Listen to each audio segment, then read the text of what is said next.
Bonjour à tous et bienvenue dans ce briefing des marchés du 10 mars 2020.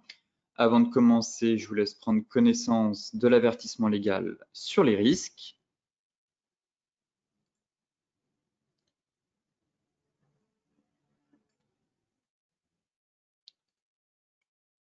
Très bien.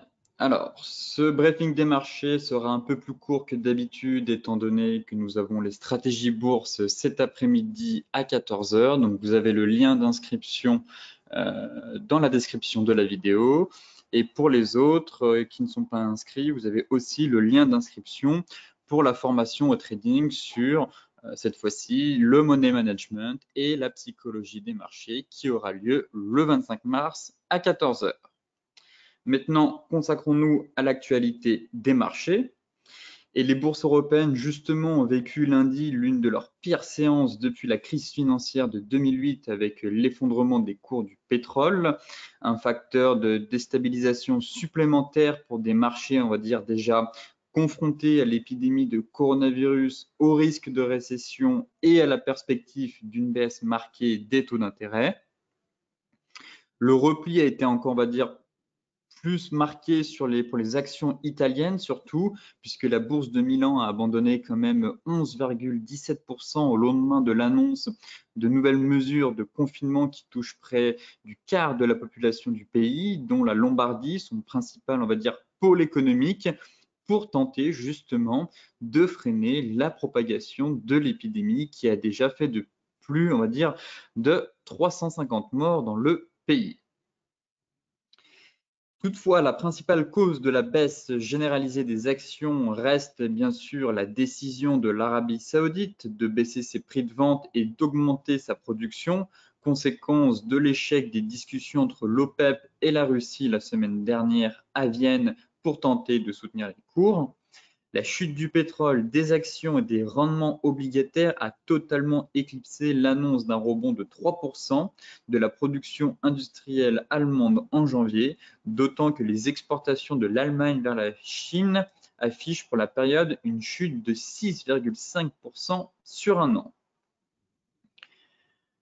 Côté US, eh bien, le mouvement de panique qui a gagné les places financières lundi a contaminé la bourse de New York, qui a fini sur une baisse d'environ 7,80%, sans précédent depuis décembre 2008, conséquence, comme je vous le disais, de l'effondrement des cours du pétrole qui a déstabilisé encore un peu plus des marchés déjà malmenés par les effets sur l'économie de l'épidémie de coronavirus.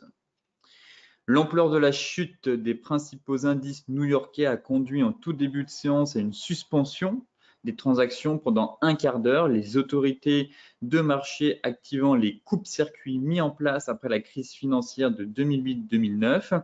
La baisse du Dow Jones avait en effet dépassé 2000 points dans les premières minutes d'échange et celle du S&P avait dépassé les 7%.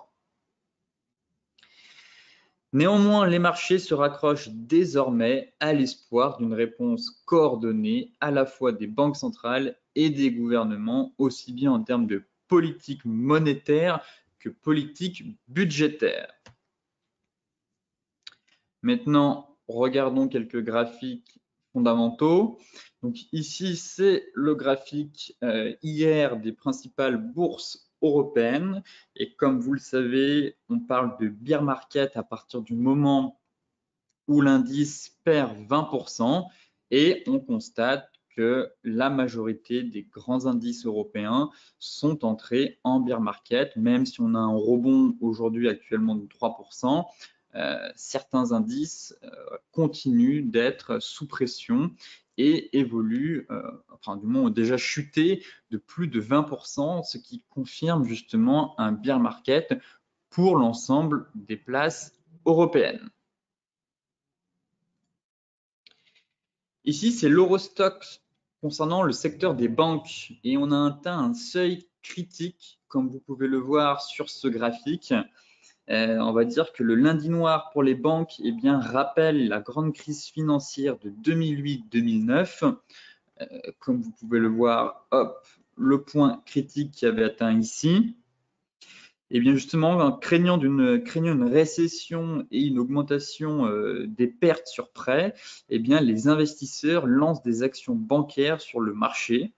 Toutefois, eh bien l'indice Eurostock Bank est tombé sous le niveau critique des 80 points. Effectivement, on a marqué un point bas ici, ce qui montre à quel point les opérateurs sont stressés.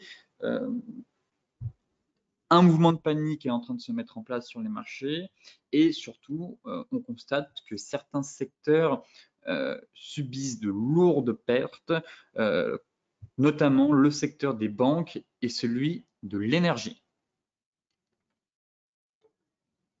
Maintenant, nous allons nous intéresser au graphique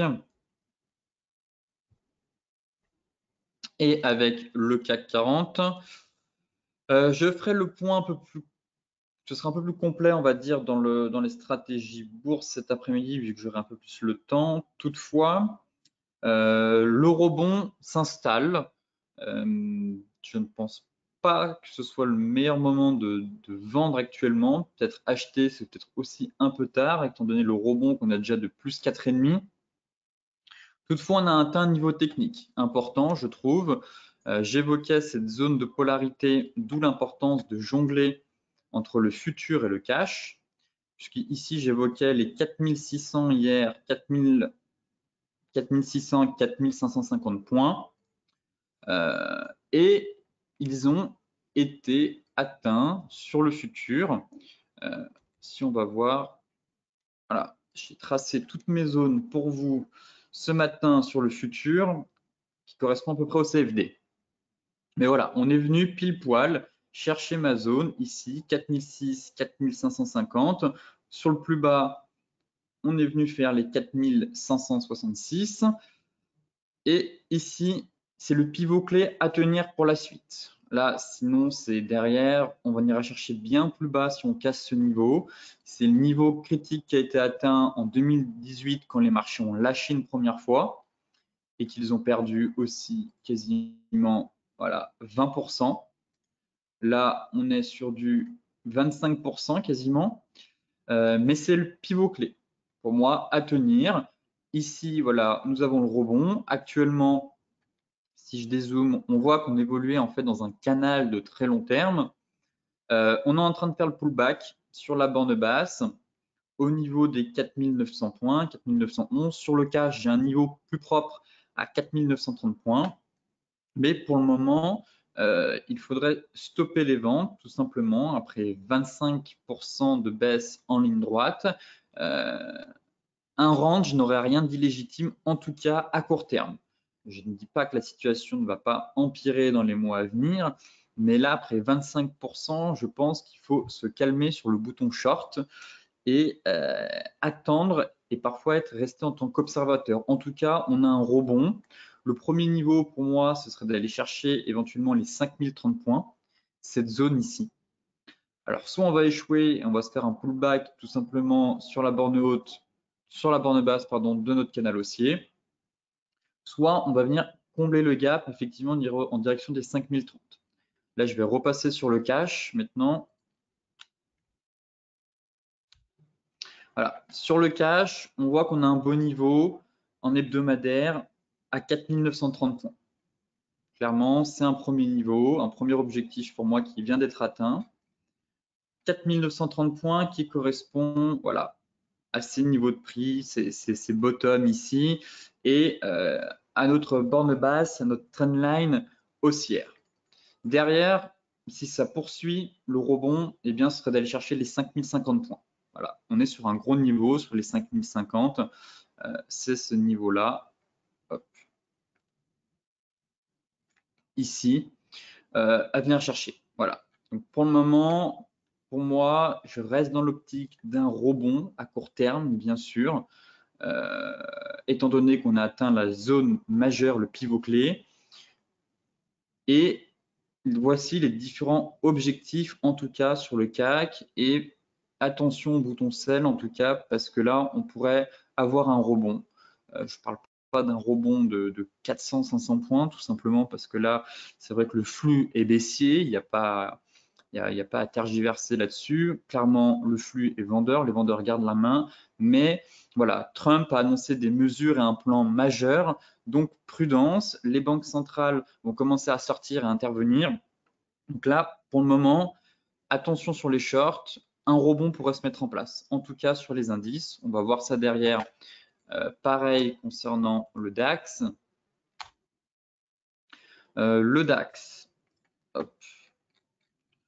Le DAX, pareil, cette zone a été atteinte sur le futur.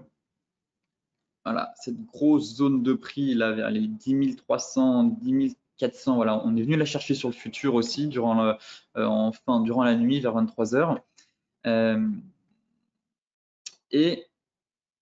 Et pareil, on est en train de déclencher un rebond. Si vous voulez, pour moi, la zone qui est ici, là, les 11 340, ça correspond à peu près aux 5 050 sur le CAC. Donc, voilà, on est un range, en tout cas. Ici, voilà, il ne faut pas exclure un range à prévoir dans cette zone. Sous cette zone, danger, vraiment, comme j'évoquais, c'est double top. Donc, c'est le pivot clé. Voilà, le CAC, pivot clé 4550, 4600, DAX, pivot clé 10 300, 10 420. Voilà, ces zones, il faut les mettre sur vos graphiques en tout cas. C'est elles qui vont donner le tempo durant la suite. En tout cas, pour le moment, ça réagit positivement. Pourquoi pas aller chercher les 11 300 sur le DAX, en tout cas. Excès sur les 11 470.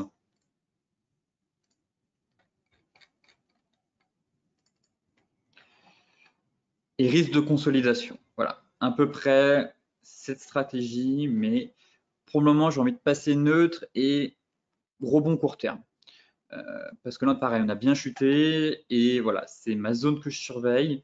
C'est sous 10 350, vraiment que là, ça va commencer à faire des dégâts, clairement. Pour le moment, ça rebondit. On a un énorme gap ici. Je ne pourrais pas vous dire s'il va être comblé, ce gap. En tout cas, venir combler une partie me semble tout à fait atteignable. Après, reste à savoir si ça va être un mouvement de consolidation ou au contraire, les marchés vont être déçus par les mesures prises, que ce soit par Trump ou les banquiers centraux. Et dans ce cas-là, poursuite de la baisse, mais notez bien sur votre graphique, voilà, le pivot clé, en tout cas cette zone de prix qui est cruciale et qui correspond en même temps à la ligne de coût du double top. Concernant le Dow Jones maintenant. Très intéressant le Dow Jones, très propre graphiquement aussi. Je vais vous montrer mes zones. Voilà, je trouve que parfois l'analyse technique répond à merveille avec, on va dire, certains fondamentaux. Dans le sens où vous voyez que la mobile, je suis en hebdomadaire, la moyenne mobile 200 est le seuil critique à ne pas franchir. Pareil, puisqu'elle correspond si elle est classée à un bear market. Et ça, c'est une énorme zone. Ici, pareil, les 25 500, 25 400, c'est une zone que vous devez noter sur vos graphiques puisqu'elle correspond, c'est une résistance, c'est un support horizontal couplé avec une moyenne mobile 200 et cette zone correspond au seuil de bear market. Donc ça, c'est le pivot clé sur le Dow Jones, en tout cas pour le moment. On a eu un rebond puisqu'on est venu chercher la moyenne mobile 200 sur le futur, un peu plus bas. Je vais passer sur le futur concernant le Dow Jones, car pareil, c'est plus propre, je trouve. Micro. Hop. Le mini Dow Jones. Voilà. Et là, je vous ai tracé toutes mes zones aussi. Vous voyez qu'on est venu chercher la moyenne mobile 200 avec un léger excès, mais sur la zone. Et là, il faut les noter, ces zones-là. Première zone qui correspond aussi sur le cash, risque de bear market, c'est la zone 23 400, 23 600, une zone de 200 points. La deuxième zone se situe, voilà, on l'a franchi, mais pour moi, elle se situe là, c'est les 24 100, 24 400. Deuxième grosse zone de résistance, c'est clairement ici. Ça va être les 25 250, 25 400. Et enfin, troisième grosse zone qui correspondait aux 50% de retracement, c'était à peu près les 26 900, 27 000. Là, pour le moment, à moyen terme, je n'ai pas tout quadrillé, mais voici les zones que vous devez noter sur vos graphiques. Fin de la baisse, pourquoi sur les indices? Arrêtez d'appuyer sur le bouton short, tout simplement car là, divergence qui se met en place. Ici, elle n'est pas validée, mais en tout cas, divergence. Et pour celles et ceux qui ont suivi la formation sur les chandeliers japonais, ici, on a un piercing pattern. Il n'est pas validé, mais ouverture avec un gap baissier, on est sur zone, divergence. On retrace plus de 50% actuellement du corps de la bougie précédente, donc on est sur un piercing pattern. À savoir, c'est soit une figure, un pattern de retournement, soit un pattern de fin de baisse, en tout cas. Donc c'est pour ça que je dis prudence sur les charts maintenant, parce que là, techniquement, on a des signaux, que ce soit sur les indices européens ou les indices américains, et les politiciens voilà, entrent en action. Donc les marchés sont en attente, attendent quelque chose. Là, on pourrait avoir un catalyseur en tout cas. C'est pour ça que je dis prudence et que le rebond pourrait se mettre en place. Après, en intraday, il y a toujours moyen de faire quelque chose, mais d'où l'importance de noter ces zones. Actuellement, ce serait d'aller rejoindre cette zone-là et cette zone-là. Après, c'est pas pour autant qu'on va pas avoir un boom derrière, tac, tac, et venir renfoncer. En tout cas, là, je parle à court terme, fin de la baisse pour le moment. On a des patterns, on a des signaux, donc prudence sur les indices. Peut-être que certains sont entrés à l'achat sur cette zone ici. Donc pareil, on remonte les stops, on commence à prendre quelques bénéfices car on arrive sur des zones chaudes. Voyons voir la réaction des US cet après-midi. Mais en tout cas, voilà, un rebond se met en place. Voyons voir jusqu'où il sera capable d'aller. Concernant le Forex, eh bien, l'euro USD reprend un peu son souffle, tout simplement, ce qui me semble légitime. On a un gap ici à venir combler, je ne serais pas étonné qu'on vienne le chercher. Comme je vous le disais, après 700 pips de hausse en ligne droite, un mouvement de consolidation s'impose, j'ai envie de dire, même si le flux est extrêmement haussier. On a un gap qui est juste ici. Donc là, ça corrige, même si le marché anticipe des baisses de taux, ce qui fait que ça fait exploser l'euro tout simplement parce que la baisse des taux affaiblit la monnaie, affaiblit le dollar d'un point de vue de la Fed. Donc, ces anticipations font que l'euro continue d'être puissant, haussier, mais voilà, on a un petit trou ici qui me dérange. Et je ne serais pas étonné qu'on vienne chercher ici au niveau des 1,1270 avant de repartir de plus belle en direction des 1,1530. Où là, c'est vraiment le gros niveau, comme on avait évoqué. En 4 heures, est-ce que j'ai un peu plus d'informations? Voilà, on a une petite divergence 4 heures qui est en train de se mettre en place. Juste ici, très légère, pas encore validée. En tout cas, il y en a une, tac, ici. Voilà. Pour ça que je dis, pareil, on se calme sur les achats concernant l'eurodoll, parce que là, on a atteint un niveau. Même si c'est haussier, certains étaient sûrement à l'achat après le gap Macron. Si vous êtes resté jusqu'au bout, eh bien, bravo à vous. En tout cas, on commence à prendre des bénéfices. Là. À partir de ce niveau, c'est déjà une zone chaude. On a des signaux qui montrent un peu une faiblesse de l'euro. On a un gap un peu sous les pieds qu'on pourrait venir combler. Donc là, pareil, prudence sur les achats concernant l'euro. Même si le flux est extrêmement haussier, la tendance est haussière, un mouvement de consolidation en tout cas pourrait facilement se mettre en place avant de déclencher voilà, tout simplement, mouvement de consolidation. Pourquoi pas venir chercher la moyenne mobile 50 si elle remonte avant de déclencher une nouvelle jambe de hausse. Voilà à peu près le scénario, en tout cas, sur l'euro-dollar à moyen terme. Concernant l'AUD-USD, eh bien, j'évoquais ce scénario de pullback sur la résistance parfaite, en fait, sur la résistance mensuelle. En fin de semaine dernière, je vous évoquais, voilà, bon, après, c'est vrai qu'il fallait être agressif, honnêtement. Vu cette mèche, cette remontée qu'on a eue, mais là, on a fait un magnifique pullback sur notre zone mensuelle, du moins notre support mensuel qui est devenu une résistance, donc un peu cette zone de polarité. Je vous disais que j'attendais ce pullback pour repartir à la baisse. Là, actuellement, on est venu chercher pile poil notre zone qui correspond en plus à la moyenne mobile 200. Voilà, parfaitement, les prix sont venus taper dessus pour repartir à la baisse. En tout cas, c'est le cas actuellement. Donc, prudence. En tout cas, le flux est baissier sur l'AUD-USD. Pour le moment, on est quand même cherché bien bas, là, les 0,63. Je n'avais pas un objectif aussi bas. Donc c'est pour ça. Là, on est venu taper un gros niveau. Attention que ce ne soit pas un piège. C'est ça que je me dis. Voilà, on est venu chercher bien bas. Le marché a repris quasiment 400 pips, à peu près 300, un peu plus de 300 pips en ligne droite derrière sur cette bougie. Le flux est extrêmement baissier, il n'y a pas de doute. On enfonce un support mensuel, pullback dessus. Voilà. Oui, ça pourrait repartir à la baisse, mais attention, on pourrait de nouvelles fois retourner chercher ce support, puisque là, on est allé un peu bas, un peu vite. En tout cas, voilà, on a eu des mèches assez fracassantes sur le Forex.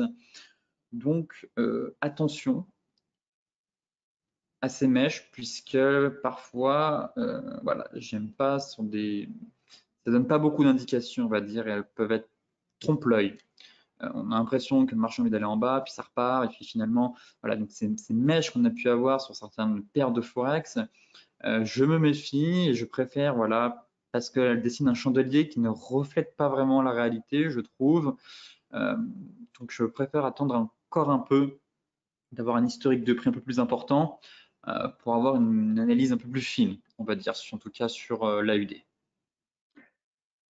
L'euro face au yen japonais,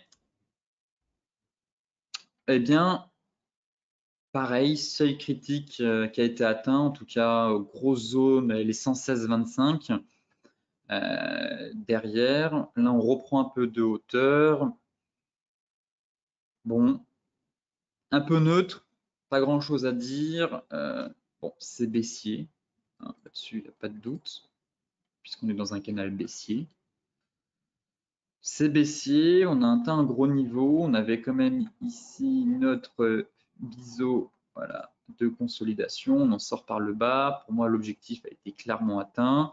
Le premier objectif, c'est vous mesurez la figure, vous la reportez par le bas. Et le deuxième objectif, c'est hop là, c'est le point de départ. Donc là, on est venu chercher le point de départ. Donc assez neutre aussi sur l'euro. On pourrait aller chercher les 115, mais là, on remonte bien. Même si le yen japonais lundi était très recherché. Là, pour le moment, j'ai envie d'être neutre, même si une poursuite des indices amènerait un renforcement, en tout cas, du yen japonais. Neutre entre ces deux niveaux. Vraiment neutre, 118,45, 119. C'est ici que je vais surveiller, là, clairement, en fait. Là, voilà, il y a des signaux convergents ici, c'est une énorme zone. Moyenne mobile 20, moyenne mobile 50, moyenne mobile 200, résistance horizontale, un peu en mode zone de polarité. Honnêtement, je m'attends à quelque chose ici. Voilà, une réaction du marché. Là, ça pourrait bien repartir, mais ici, ça risque de coincer. Je m'attends voilà, à une belle réaction. Voilà, cette zone-là, 119,80, 120. Honnêtement, surveillez cette zone. Pour le moment, neutre. Rebond, mais là pareil, un rebond assez voilà, monstrueux. Et c'est ici, voilà, j'ai plusieurs moyennes mobiles qui s'alignent. J'ai pas mis l'Ishimoku parce que j'ai beaucoup de résistance et que je voulais vous montrer mes zones de ce fait. Ça faisait trop chargé et après on voit rien. Donc j'ai préféré juste mettre les moyennes mobiles, mais à mon avis aussi au niveau de l'Ishimoku, j'ai quelque chose d'intéressant ici.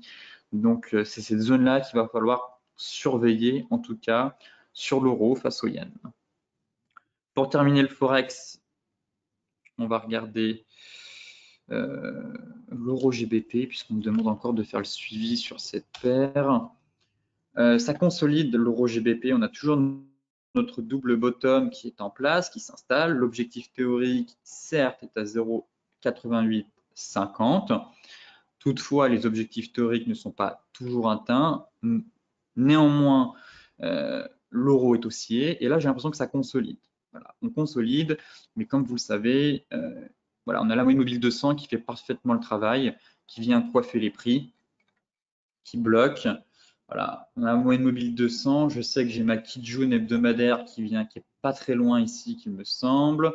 J'ai ma moyenne mobile 200 hebdomadaire, j'ai ma moyenne mobile 50. Enfin, tout converge, que ce soit de l'Ishimoku, les moyennes mobiles, au final, c'est la même chose presque. Enfin, c'est très intéressant d'avoir les deux, parfois de jongler avec les deux pour déterminer des niveaux convergents. Et là, ça converge. Donc là, c'est une zone chaude, c'est une zone à travailler. Si on casse ce niveau, clairement, c'est un milieu de range hebdomadaire. Voilà, si on casse ce niveau, oui, on va aller. C'est haussier. Pour le moment, c'est haussier, il n'y a pas de doute, il n'y a pas shorter ça, peut-être pas, en tout cas pas pour le moment. C'est des bougies flux, c'est une figure chartiste de retournement qui se met en place sur une borne basse de range. Donc oui, c'est un flux haussier. Toutefois, ça coince. Ça coince, le marché a besoin de reprendre son souffle, de consolider pour, pareil, tout simplement déclencher une nouvelle vague de hausse à venir. Voilà. Voilà. Moyenne mobile 200 journalière, moyenne mobile 200 hebdomadaire, moyenne mobile de 50 hebdomadaire, milieu de range, Kijun. Voilà, c'est normal que le marché commence à caler. Donc, deux scénarios, soit il va nous faire un double top de court terme, soit tout simplement, eh bien, il nous prépare une nouvelle jambe de hausse. Vous voyez, ça consolide, l'indicateur se dégonfle ici. Ça, c'est une configuration que j'aime bien. La moyenne mobile 50 remonte. Ici, nous avons un nouveau range 4 heures. Voilà. Ce serait bien qu'on vienne de faire une jambe ici, là, une petite mèche qui vient de chercher la moyenne mobile 50 qui remonte. Et si c'est une sortie de range, eh bien, il va exploser. On va exploser à la hausse. Donc là, c'est un scénario que je regarde. Je me dis, bon, si on casse les 0,86, 40, 30, on va dire, possible double top. Mais là, on a quand même du soutien, ça se dégonfle. Et au contraire, si on a une nouvelle jambe de hausse, eh bien, on est peut-être dans un triangle même, je me dis. Pas sûr qu'on soit dans un range.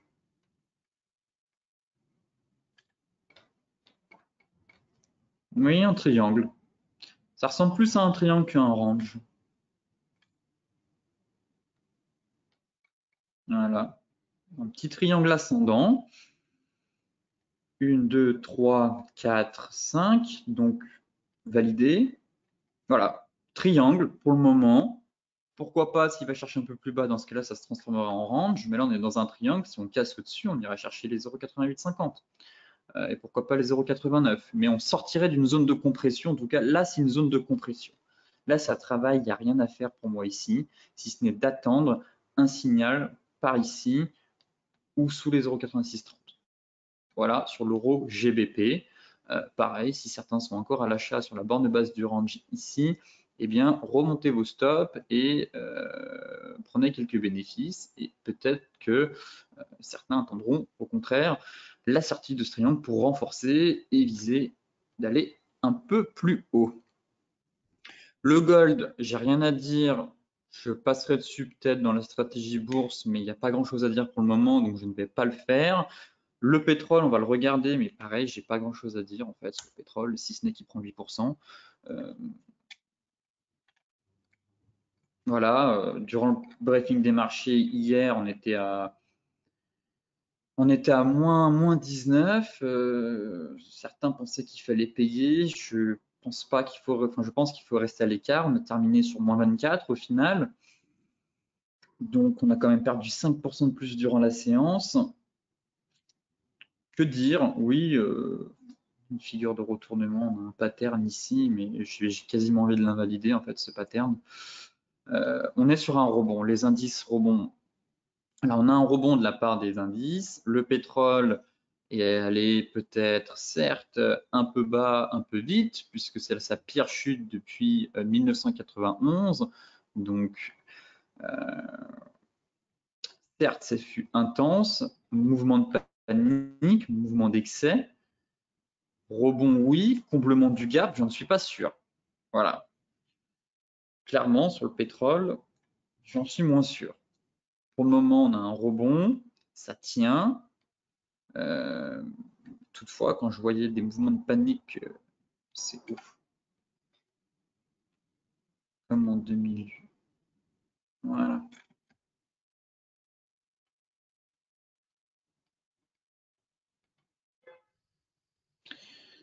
Vous voyez, quand on a eu des mouvements de panique, c'était gap sur gap sur gap sur gap. Ici, on n'est jamais venu les combler. Enfin, pas dans l'immédiat en tout cas. Donc rebond, oui. Après, prudence sur le pétrole quand même. En tout cas, si vous mettez sur le pétrole, certes, on allait bien bas, mais mettez-vous mais clairement sous levier. Vraiment. Parce que voilà, ça risque, voilà, le pétrole est extrêmement volatile. Je ne pense pas que ce soit le meilleur marché actuellement ou qui offre les meilleures opportunités. Je pense qu'il y a des opportunités ailleurs que sur le pétrole. Mais en tout cas, si vous êtes intéressé par le pétrole, c'est sous levier, clairement, parce que ça peut vite déraper, dans le bon sens comme dans le mauvais, tout simplement. Ce que j'aimais bien, c'était voir qu'ici, on avait eu une baisse de 72% en 2008 sur les plus bas. Ici, on avait une baisse de 74%.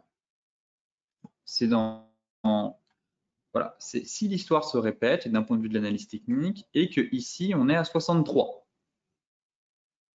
Donc, si on descend à 75, l'objectif, c'est les 23, à peu près, les 23, les 22. Donc, j'aimais bien cette corrélation de chute intense qu'il y a sur le pétrole, moins 75, moins 75.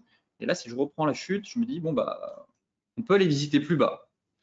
Voilà à peu près ce qui me conforte dans ma prévision moyen-long terme baissier sur le pétrole, même si à court terme, il y a un rebond. Mais en tout cas, si d'un point de vue de l'analyse technique et qu'on part du principe que les prix reflètent la psychologie et que l'histoire se répète, eh bien,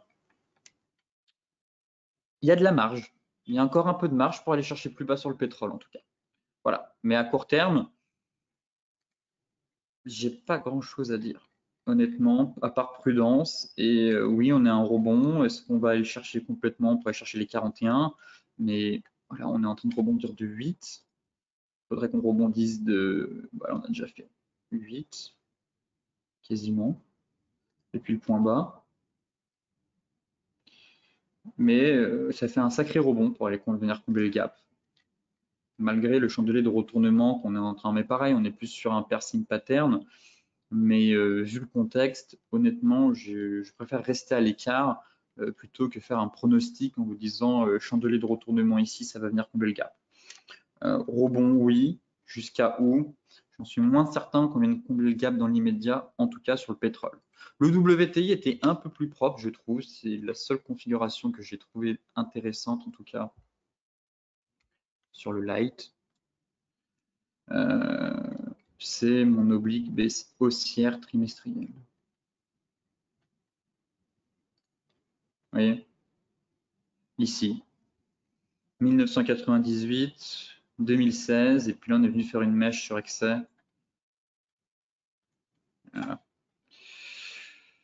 Voilà, le dernier rempart. C'est le seul élément technique que j'ai trouvé intéressant sur le pétrole, en tout cas, c'est cette oblique de très long terme qui passe par tous les plus bas, et là on est un peu venu faire une mèche assassine avec excès baissier, mais ça tient. Mais voilà, c'est les 30, le niveau des 30 en tout cas à surveiller. Pour le moment, c'est un rebond. Oui, rebond en direction des 37,7 en tout cas, me semble, comme à chaque fois, on voit que voilà, on a un gros niveau ici. Tac.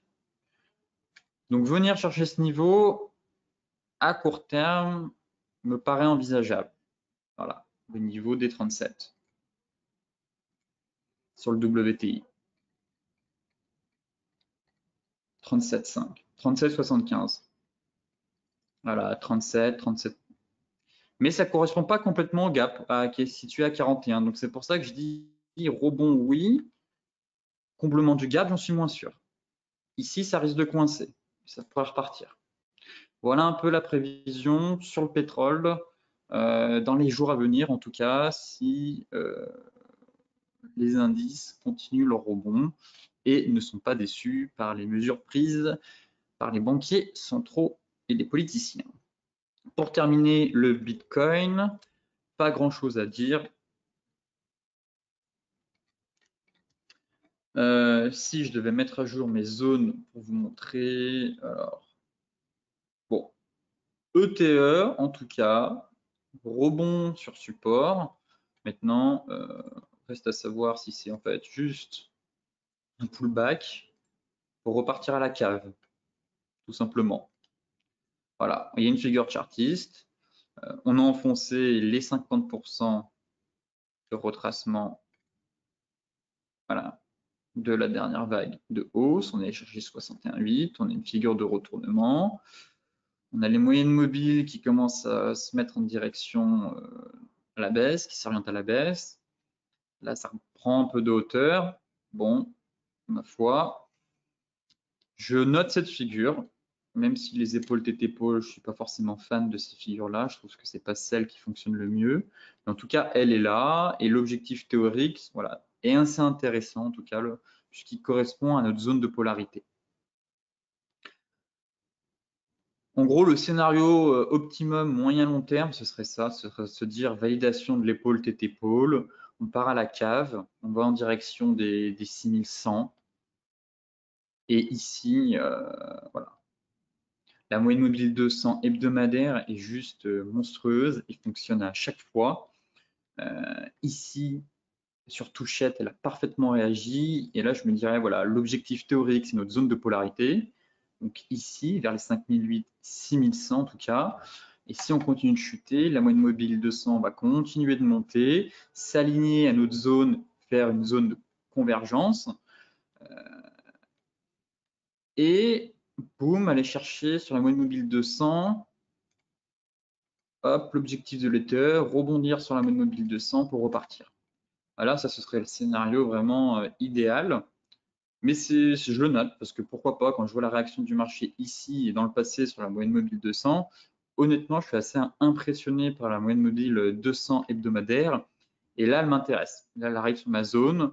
J'ai l'ETE. L'ETE me donne l'objectif théorique vers les 6100. Donc, c'est vraiment un scénario assez, pas à court terme, à moyen long terme s'il est validé. Mais voilà, ici, il y aura quelque chose à faire. Clairement, ici, je vais surveiller si on valide vraiment cette figure et qu'on enfonce. Voilà, les 6100, pareil, vous les 6100, 5008 à noter sur le graphique, parce que là, la moyenne mobile 200, voilà, pourrait déclencher en tout cas un mouvement sur le BTC. Ce briefing des marchés touche à sa fin. Pour celles et ceux qui souhaitent consulter l'article dans son intégralité, je vous mets le lien dans la description de la vidéo. Pour les autres, je vous retrouve cet après-midi à 14 h pour les stratégies bourse. Sinon, n'oubliez pas de vous inscrire aussi pour le money management et la psychologie des marchés le 25 mars à 14 h. Sinon, je vous souhaite à toutes et à tous de très bons trades, une excellente journée. Soyez prudents sur les marchés et on se retrouve demain pour faire le point sur les marchés.